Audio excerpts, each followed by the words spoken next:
Hello, welcome. It's 8 a.m. by the clock. It's time for the breakfast club. रूपा जी, हम दोनों तो है, चलिए होस्ट को बुलाते हैं। हाँ, एंकर को बुला ही लेते हैं, हम अकेले क्या ही करेंगे। मिलिए सोनल जी से। मिलिए Hello. तोया जी से। Hi. Lovely to be introduced this way, by the way, and welcome to the Breakfast Club. I think Toya, this is the first time we are being welcomed on the program, right? yeah. And हमें लगा कि आज तो आप दोनों के साथ बैठना है, थोड़ा जानना है शीरोज कैफे के बारे में. बिल्कुल बिल्कुल। So you're going to tell us all about it, huh? But one second, थोड़ा let's update our audience also. हम यहाँ पर कर क्या रहे हैं Toya? So आज है इंटरनेशनल November 25th है international day of elimination of violence against women और हमें लगा that on this occasion it's important to go to a place that's leaving a mark in this entire movement. It's Shiro's Cafe and Shiro's Cafe नया movement नहीं है बिल्कुल, right? मौसमी जी आप हमें बता रहे थे काफ़ी समय से है ये. हाँ जी। थोड़ा बताइए कहानी क्या है Shiro's Cafe की? पहले जो छाव फाउंडेशन है, उन्होंने पहले एक कैंपेन चल रहा था जो स्टॉप एसिड अटैक के नाम से, और उसके बाद जो सर्वाइवर जुड़े थे तो उनके पास फाइनेंशियली स्ट्रॉन्ग नहीं थे, तो उनको फाइनेंशियली स्ट्रॉन्ग करने के लिए शुरुआत में पहला कैफ़े ओपन हुआ था 2013 10 दिसंबर को आगरा में। हाँ जी। उसके बाद वो बहुत अच्छे से रन हुआ। उसके बाद 2016 में लखनऊ में ओपन हुआ, लखनऊ में जो कैफ़े, और रिसेंटली अभी 3 साल हो गया कंप्लीट, 2022 में होने वाले कंप्लीट। 2022 में नोएडा कैफ़े स्टार्ट हुआ, और ये नोएडा में 2 कैफ़े, एक 4 नंबर गेट पे है और ये दूसरा है। How lovely. So basically, this is a cafe that is run by the survivors. It is also a cafe that invites people to mingle with them also. So it's not a community only meant for them. It's meant for everybody to come in and get a glimpse of what survivor life is all about, which is the most beautiful part of it all, which is why today we decided that Toya and I are going to sit here and understand and perhaps have breakfast here then. Yeah, very excited for all of that. Let's hear a little bit more. रूपा, आप इस पूरे cafe से and जो छाव है उसके साथ I think 10 साल से जुड़े हुए हैं, which is huge, right? So वो 10 साल कैसे रहे आपके लिए? छाव क्या क्या करता है? बेसिकली मैं 2013 में जुड़ी थी छाव के साथ।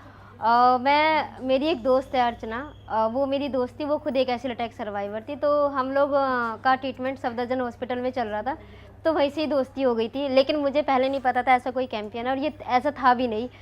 तो लगभग हम लोग 2-2.5 साल से एक साथ थे, एक ही हॉस्पिटल में ट्रीटमेंट चल रहा था, एक दूसरे को जानते थे। तो फिर बीच में गैप हो गया लंबे समय का, एक साल का गैप हो गया, डॉक्टर चेंज हो गए तो हम लोग एक दूसरे से नहीं मिले थे। फिर 1 साल के बाद मैं ऑपरेशन की डेट के लिए गई थी और उसका ऑपरेशन हो चुका था, तो उनकी मम्मी की मुलाकात हुई थी, तो उसी बीच में शायद वो आलोक भाई से मिली थी, और शायद ऐसे ही कुछ चल रहा था कि वो कैंपेन वगैरह ओपन करना चाह रहे हैं।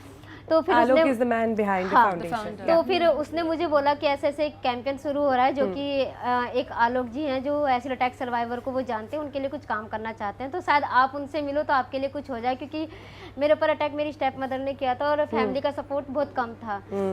तो और मैं लगातार अटैक के बाद ना 5 साल तक एक कमरे में थी, फेस कवर करके रखती थी, किसी से बात नहीं करती थी, फैमिली में कहीं आना जाना नहीं था मेरा, और 24 घंटे मैं फेस कवर करके रखती थी, हैंकी बांध के रखती थी, कोई मुझे देख ना ले। तो जब उसने मुझे बताया, तो उसके बाद वो उससे पहले निर्भया वाला केस भी हुआ था, तो मन में डर था कि पता नहीं कैसे लोग होंगे कैसे नहीं होंगे, और ऐसी फैमिली से बिलोंग करती हूँ कि बहन भाई से भी ज़्यादा बात नहीं होती थी, उनके क्लोज भी नहीं थी इतनी, अकेले ही रहना था सब चीज़ें। तो मैंने सोचा चलो ठीक है, देखती हूँ क्या करना है। तो 5 साल के बाद अटैक के, 2008 में अटैक हुआ था, 2013 में मैं अपनी दोस्त के साथ पहली बार फरीदाबाद से बदरपुर बॉर्डर के पास मेरा घर है, और वहाँ से मैं लक्ष्मी नगर उसके साथ गई थी, 1-1.5 घंटे का रास्ता। तो सबसे पहली मुलाकात मेरी आलोक भाई से हुई थी। उस समय मैं अपनी ही दोस्त को जानती थी, मैंने किसी सर्वाइवर को नहीं देखा था। तो जब उन्होंने मुझसे बात करी, तो शायद मेरी लाइफ में अटैक के बाद पहले एक ऐसे शख्स थे जिन्होंने मुझसे पूछा था कि आपके साथ क्या हुआ है, क्योंकि शायद मेरी फैमिली ने मुझे, मेरे चाचा ने काफ़ी सपोर्ट किया, बचपन से उन्होंने पाल पोस के बड़ा किया, फिर अटैक हो गया, एक बच्चे की तरह मेरी केयर की, शायद उन्हीं की वजह से आज मैं यहाँ जिंदा बैठी हूँ, आप लोगों से बात कर पा रही हूँ। उसके बाद ऐसा कोई इंसान नहीं था कि जिसने मुझसे पूछा हो कि आपके साथ क्या हुआ था और किसने किया, बल्कि मैं उनसे सामने से बोलती थी।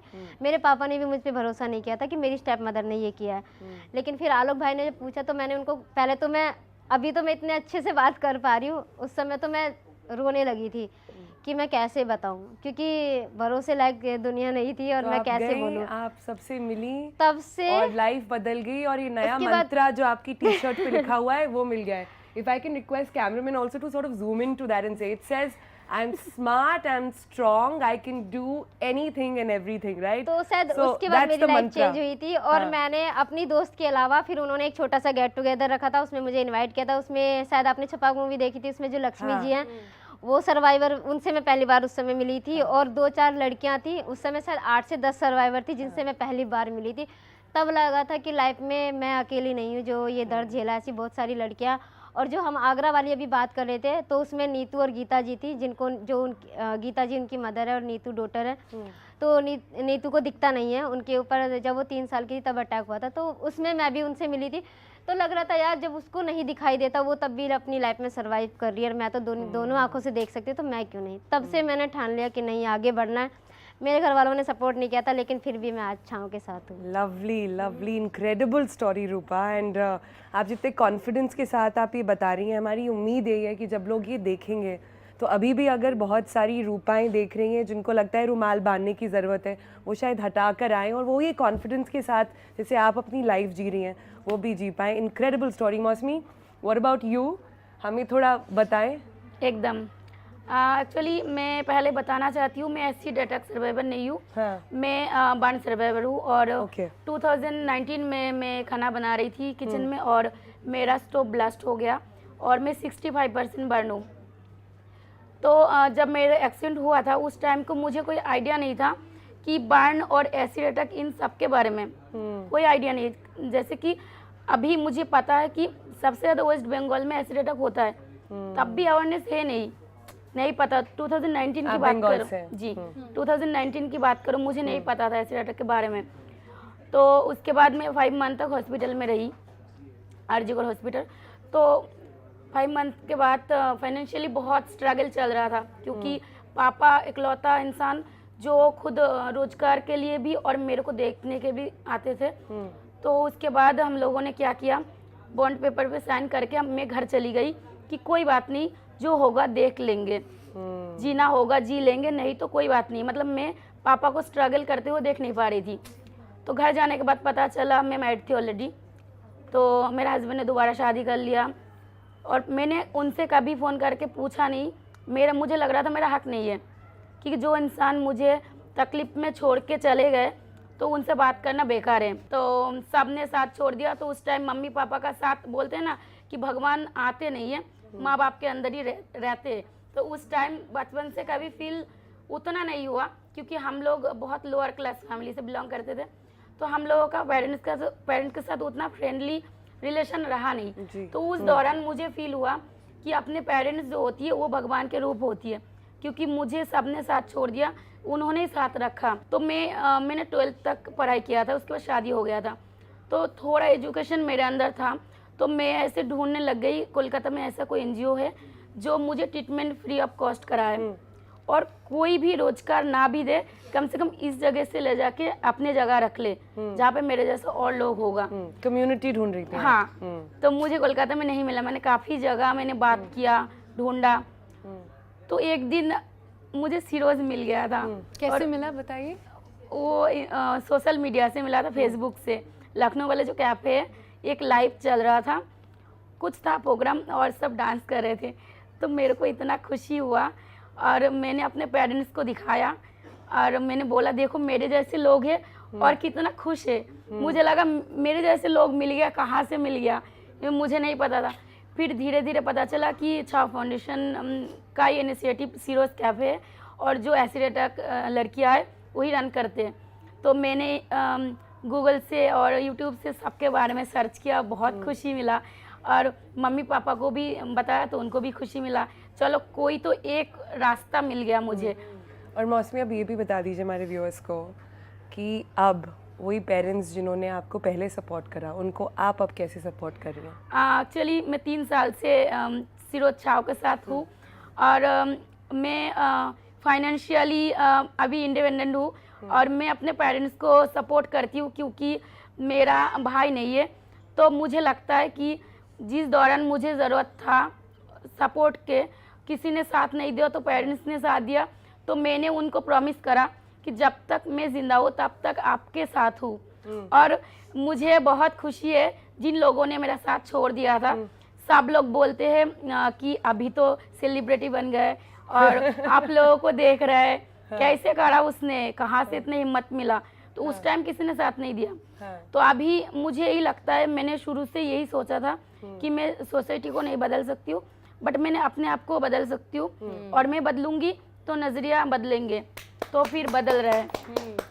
Lovely, lovely, lovely to hear that. मौसमी, रूपा, थैंक यू पूरी मतलब कहानी बताने के लिए, फॉर टेलिंग अस कि आप शीरोज के साथ कितने समय से हैं, शीरोज ने एंड छाव ने जनरली आपने अपने आप को कितना एम्पावर किया है। लोग कहते हैं ना कि सर्वाइवर है और कितना कुछ झेलती है, लेकिन छाव में और सिरोज में आने के बाद हम एक सर्वाइव तो कर ही रहे हैं, लेकिन हम एक हीरोज हैं, जो हमें नाम मिला C+ हीरोज। हमेशा कहते हैं ना कि लड़के हीरो होते हैं, लेकिन यहाँ हम खुद हीरो हैं और खुद ही एक दूसरे को सपोर्ट करते हैं। हाँ, अब हम जानते हैं, let's get to know a little bit more about how चाव works. Yeah.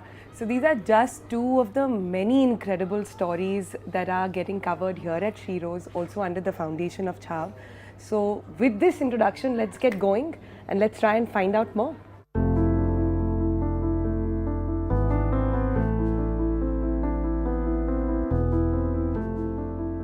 Alright, so just few minutes ago we were speaking with the two Shiros of the Shiro's Cafe, but we thought let's try and understand that in a little bit more detail to understand where did it all start, what's the foundation all about as well.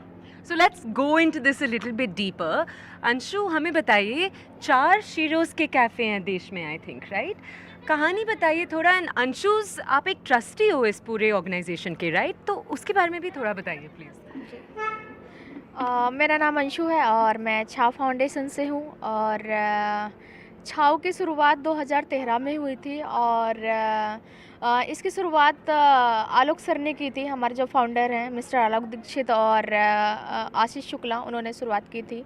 और छाव की शुरुआत ऐसे हुई थी कि जो आलोक sir थे वो पत्रकार थे और कानपुर के रहने वाले हैं, और वहाँ पे एक एसिड अटैक का केसेस हुआ था, तो वहाँ पे वो गए थे। तो वहाँ से उनको मतलब जब उन्होंने देखा कि एसिड अटैक पे कोई बातचीत नहीं हो रही है, और उससे पहले लो में भी एसिड अटैक नहीं आता था, तो उससे पहले वो एयरफोर्स में थे, तो उन्होंने एयरफोर्स का जॉब छोड़ा और उसके बाद उन्होंने एसिड अटैक पे काम करना शुरू किया। तो उससे पहले हमारा स्टॉप एसिड कैंपेन था कि हम लोग कहीं भी एसिड अटैक होता था तो हम लोग सर्वाइवर तक पहुंचते थे और उसको हेल्प करने के लिए जाते थे। जब धीरे धीरे हम लोगों के कैंपेन से सर्वाइवर जुड़ने लगी, तो सबसे पहले जो निकल के आया वो था कि रोज़गार प्रोवाइड कराना, क्योंकि आगरा के 2 सर्वाइवर थे, गीता और नीतू, दोनों माँ बेटी थे, और वो अपना गुजारा मिठाई के डब्बे बना के करती थी। तो उनको देख के आया कि ये लोग ज़्यादा ट्रैवल भी नहीं कर सकते इधर उधर, तो आगरा में ही इनके लिए कुछ करना चाहिए। तो फिर सोचा गया कि कुछ ऐसे ही ग्रोसरी शॉप खुलवा देते हैं, लेकिन एक बार तो करवा देते हैं, लेकिन उसके बाद कौन करा पाता उनका। तो फिर सोचा गया कि कैफ़ेज़ डालते हैं, क्योंकि एसिड के बारे में मतलब ज़्यादा जानकारी नहीं थी, और रेस्टोरेंट एक ऐसी चीज़ होती है जहाँ पे हर एक प्रकार के लोग आते हैं वहाँ पे। तो सोचा गया कि एसिड को लेके भी लोगों में अवेयरनेस फैलेगी, और मतलब सर्वाइवर्स की कहानियाँ भी लोग जानेंगे, तो ऐसे मतलब एसिड अटैक के बारे में जागरूकता होगी।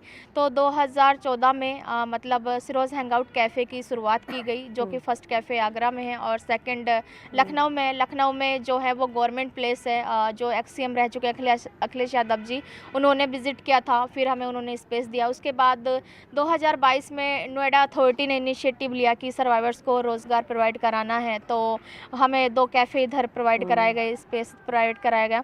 तो इस तरीके से गवर्नमेंट भी अभी सब मतलब साथ दे रही है। और सबसे बड़ी बात यह है कि मतलब अभी देश भर में एसिड अटैक को लेके अब बहुत सारे NGO काम कर रहे हैं, लेकिन छाव फाउंडेशन इकलौता एक ऐसा NGO है जो सर्वाइवर को रोज़गार प्रोवाइड करा रहा है। जैसे कि अभी हम लोग वेस्ट बंगाल में भी सर्वाइवर्स के लिए काम कर रहे हैं, क्योंकि सबसे ज़्यादा एसिड अटैक जो होते हैं वो वेस्ट बंगाल में होते हैं। तो हम लोगों ने इसी साल जनवरी से वहाँ पे ऑफिस का इनॉग्रेशन किया, और वहाँ पे अभी 20 सर्वाइवर्स हम लोगों से जुड़ चुकी हैं। अभी हम लोगों ने मतलब साउथ इंडिया में काम करना स्टार्ट किया है, क्योंकि साउथ इंडिया में मतलब कोई भी NGO नहीं है जो अभी तक काम कर रहा था, तो हम लोग साउथ इंडिया पहुँचे। हर जगह ये कैफ़े के माध्यम से आप लोगों के साथ एक कॉन्वर्सेशन करना चाहती हैं। I like how it's Sheroes Shiro's hangout. मतलब कैफे So हमारा you come- खोलना मतलब इनिशिएटिव नहीं है हमारा, हाँ। है कि लोगों को मतलब Of course. हेल्प पहुंचाना, जैसे medical Correct. Treatment, education provide कराना, एडवोकेसी प्रोवाइड कराना, उनके कंपल्सेशन पे काम करना और उनको रिहैबिलिटेशन देना। मेरे कहने का मतलब है अंशु कि जब आप एक एसिड सर्वाइवर से मिलते हैं उनकी दो रिक्वायरमेंट्स होती हैं, एक उनका treatment and then a sustainable way of living, right? So financial independence is key, apart from that confidence is key. तो मुझे बताइए, जब से शुरू हुआ है आपने इतने लोगों को यहाँ पर कैफ़े में आके काम करते हुए देखा होगा, क्या कॉन्फिडेंस में शिफ्ट देखा है आपने जब वो आते हैं यहाँ पर and they feel they are one among so many, कि मुंह छुपाने की ज़रूरत नहीं है, अब आगे बढ़ के काम करने की ज़रूरत जी, है? मैं अपनी ही कहानी बताऊंगी कि 2016 में जब आप मुझे देखोगे, मेरा मतलब जो पूरा पार्ट देखोगे, आप जान ही नहीं सकते कि वो ही मैं ही लड़की हूँ, क्योंकि उस टाइम पे मेरे अंदर हिम्मत नहीं थी कि मैं खुल के अपने माता पिता के सामने भी बात रख पाऊँ। लेकिन छाव फाउंडेशन जैसा प्लेटफॉर्म जब से मुझे प्रोवाइड हुआ है, आज मैं सैकड़ों लोगों के सामने अपनी बात रख पाती हूँ, निडरता क्या के बात साथ है। रख पाती हूँ, यही कॉन्फिडेंस है। और सबसे पहले सबसे बड़ी बात ये होती है कि जब तक इंसान को नहीं पता होता है तो वो इकलौता अपने आप को मानता है कि हमारे साथ ये मतलब घटना हुई है और हम इकलौते ही ऐसे हैं। लेकिन जब अपने जैसे ही इंसान को आप देखते हो तो आपको खुद मोटिवेशन मिलता है Correct. कि इकलौती मैं सर्वाइवर नहीं हूँ, इस समाज में और भी ऐसे लोग हैं जिनके साथ ये मतलब हरकतें हुई हैं। अंशुला, में ये बताइए 150 लोग प्लस की मदद छाव कर चुकी है, एंड शीरोज ही नहीं और भी काफ़ी चीज़ें हैं, राइट? क्लासेस वगैरह, आप उनके बारे में थोड़ा बता सकते हैं? जी, जैसे कि मैंने कहा कि हम लोग एजुकेशन पे भी काम करते हैं। जब एसिड अटैक होता है ना, तो लड़की बहुत कम एज की होती है, 15 साल की, 15 और 20 साल की जो बीच का एज रहता है उसमें ज़्यादा एसिड अटैक होते हैं। वैसे हमारे पास बच्चे होते हैं, जैसे जूली हमारे पास जब वो 5 इयर्स की थी, जब से हम उसको सपोर्ट कर रहे हैं, उसके फादर ने ही उनके ऊपर एसिड अटैक किया था। तो अब एसिड अटैक हो जाने के बाद स्कूल में चेहरे के अकॉर्डिंग पढ़ाया नहीं जाता है, लोग क्लास में बिठाते नहीं हैं, नाम काट देते हैं कि बच्चे कंसंट्रेट नहीं कर पाएंगे। तो ऐसे में छाव फाउंडेशन ने पर्सनल ट्यूटर लगा रखे ताकि हमारी एजुकेशन पे कोई इफेक्ट ना पड़े, और हम लोग तरह तरह की क्लासेस लेते हैं, जैसे कि हैंडीक्राफ्ट की क्लास है, बेकरी क्लास है, और कंप्यूटर लर्निंग है, इंग्लिश लर्निंग है, और स्पीकिंग है, तो हर तरीके की लिपन आर्ट है। But we also have some customers here with us. We are told कि आप लोग रेगुलरली यहाँ पर आते हैं शीरोज़ कैफ़े में, तो हमें तो पहले अपना नाम बताएं और फिर मुझे बताइए कि how is this different from other addas where people go? मेरा नाम प्रिंस शर्मा है और मैं इसको लेके यही आपको कहना चाहूँगा कि जैसे हम लोग जब आते हैं, सुबह मॉर्निंग वॉक कर रहे होते हैं या हम लोग कुछ भी ऐसी एक्टिविटी, क्योंकि हम लोग चिल आउट करने के लिए आते हैं अपने डिफरेंट अपने प्रोफेशन से। कई बार मेरे साथ में मेरे फ्रेंड्स आते हैं, तो यहाँ पर आके हमें जितने भी हम लोग सर्वाइवर्स से मिलते हैं या यहाँ जब यहाँ पर हम आते हैं तो एक हमें अलग ही जो है वाइब्स आती हैं। मतलब अपनी खुशी के साथ साथ में हम कुछ खुशियाँ बटोर भी पा रहे होते हैं कि जब हम मिलते हैं, चाहे हम अंशु से हों, सीमा हो, तो हमें हर चेहरे पर, हमें हर एक व्यक्ति में जो है एक अलग ही प्रेरणा होती है। वो हमारे लिए कहीं ना कहीं एक होता है कि क्यों ऐसा रहा। और दूसरी एक बात, अगर एज अ मैं कस्टमर बात करूँ तो खाने के साथ साथ में जो हम खाते हैं उससे अपना पेट भरते हैं, लेकिन उसके साथ में एक अच्छे कॉज को हम सपोर्ट भी कर पा रहे हैं। फ्रेंड्स हो, कोई भी हमारा सेलिब्रेशन होता है, बर्थडे है या कुछ भी ऐसा रहता है, तो हम डेफिनेटली आते हैं, बहुत हमें अच्छा लगता है। How lovely, how lovely. हाँ बिल्कुल घर जैसा बन चुका है, पूरा फैमिली है। कई बार अंशु भाई की तरह बात करती हैं और पूरन बात करती है कि डांटती भी है? मैं तो अभी सुन रही थी, I was listening to Anshu, she is quite a ring master. नहीं, मैंने तभी बोला कि अंशु भाई की तरह बात करती हैं। कई बार अंशु जो है हमारी सिस्टर की तरीके से है, लेकिन वो भाई की तरह बात करती है और बिंदास तरीके से अपनी बात को रखती है।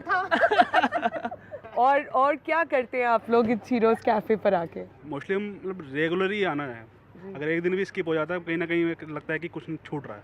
हाँ। और यहाँ पे डेली आके मतलब कि चिल आउट, और मतलब यहाँ पे एक वातावरण ही अलग है। There was a time जब एसिड अटैक सर्वाइवर्स को देख के लोग मुंह पलट लेते थे, उनको लगता था they didn't know how to face them. Is this cafe helping people change that perception? क्या आपका perception change हुआ है? मैम बिल्कुल हुआ है, कहीं ना कहीं। स्टार्टिंग में हमें भी कुछ दिन, टू बी ऑनेस्टली आपको बताऊँ, स्टार्टिंग में हमें भी कुछ दिन ऐसा लगा था कि कहाँ जा रहे हैं, थोड़ा सा अनकम्फर्टेबल सा लगता था। बट हाँ, जैसे जैसे हम आना रेगुलर बेस पर हमने शुरू करा, पूरे कंफर्टेबल के साथ उनके साथ रहते हैं, उनके साथ मतलब ऑर्डर वगैरह करना उनके साथ कभी कभी तो मतलब कि वो खुद ही सर्विस, मतलब यहाँ पे सेल्फ सर्विस है बट वो खुद ही डेस्क पे ला के आपको सर्व कर देती हैं जो भी वगैरह, पूरे अनकम्फर्टेबल के साथ हम। Right, and that's the key, right? To ensure that there is integration, and that's why this is such a great initiative. It's been so lovely to spend time with you, to spend time with all of Shiros. You're clearly doing it very successfully, huh? Not just Yeah. empowerment, but as you said, really, really including in this really beautiful way. So if you are in Delhi NCR, come have a chai pe charcha, as they say, or a coffee like breakfast style, like TVC style here at the Shiro's Cafe. We're going to take a pause here, see you in the studios on the other side, but before that take a glimpse of the open mic that's going on right inside. Let's take a look.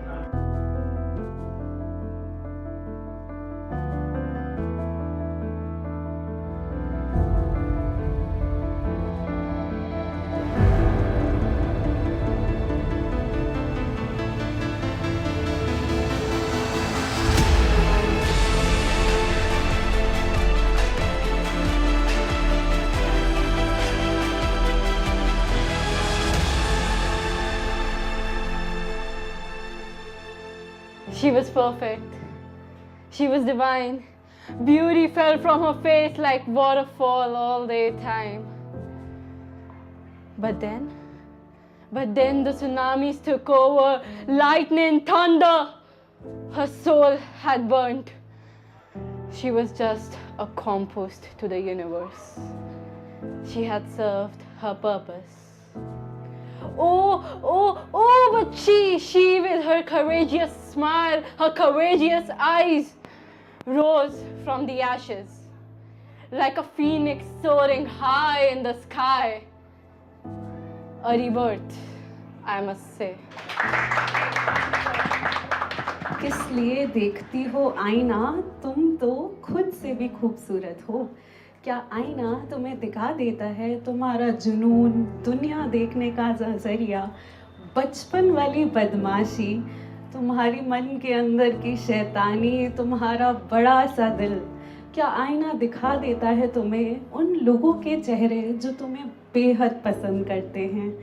क्या आईना तुम्हें दिखा पाता है उन लोगों की शक्ल जब वो तुम्हें याद करके मन ही मन मुस्कुरा दिया करते हैं।